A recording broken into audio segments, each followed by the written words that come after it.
Siyathokoza ehlosini. Ngane zedlozi, into engene ngocansi inzima kakhulu ngane zedlozi. That's why hlezi sikhuluma indaba yomuntu wedlozi akithi. That's why fanele umzimba wakho uhloniphe, angithi uziphathe kahle, angithi ungahambi uwenza ucansi. Yabona lonto.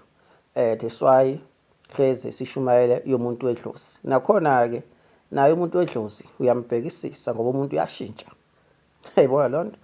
Ungaqala ku-right akushintshele, uyambhekisisa, uyayilalela imoya yakho. That's why sithi isithunywa sishaye eceleni.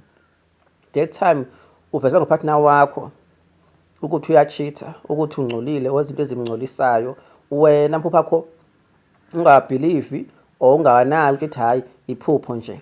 Uyabona? Hayi mhlambe inyongo. Angithi lonto uyibona lonto.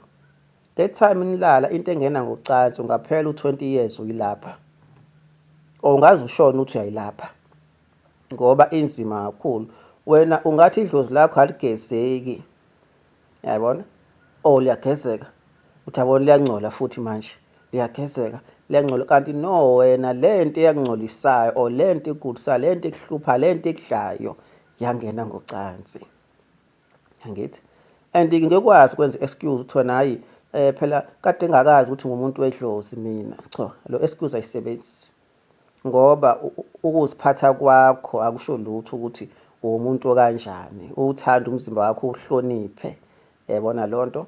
Akusho ukuthi umuntu wedlozi or yena umuntu wedlozi. Ngathi umuntu hayi mina phela inkinga ngizwe after ukuthi ngumuntu wedlozi. Lonto ayisebenzi. Ukuziphatha kwakho.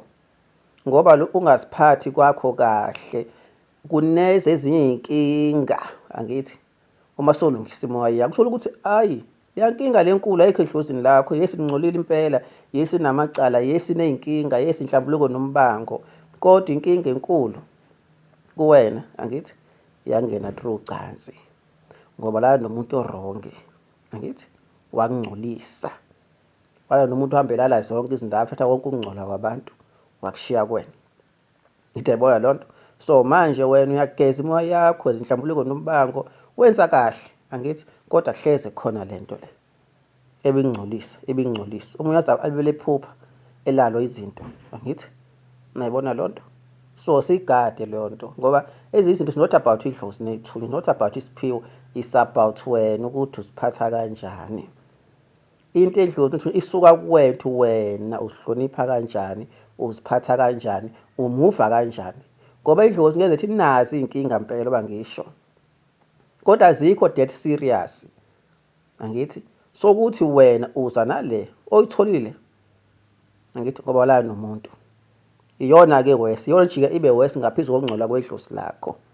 Ngoba kuthatha iminyaka ukuyilapha into engene ngocansi. Yebo lonto. Siqaphele ngani sedlozi.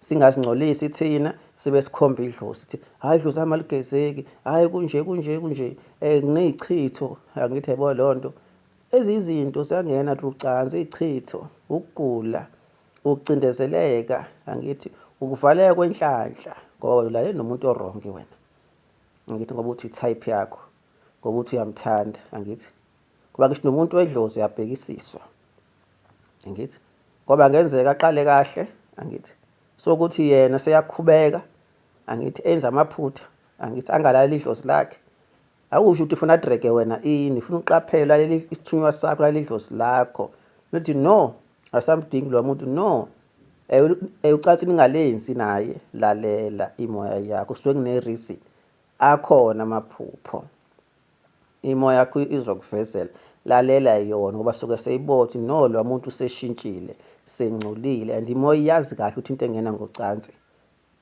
iyingozi kakhulu angithi ucansi deswali imfihlo yebo lonto liyimfihlo isade alisebenza kahle liyakulapha or liyakubulala liyangcolisa liyagulisa bangisho into yakhona akufani nokungcola kwedlozi straight iba wesi yona ngaphezulu kokungcola kwedlozi lakho futhi manje akusayona isimo sokungcola kwedlozi sengcole wena angithi leyo nto yangcolisa idlozi lakho angithi sekuwesike manje uyiklina kanjani into kanje bangithi iyaphela no20 years uzama ulungisa into kanje. Ngiyabonga kakhulu.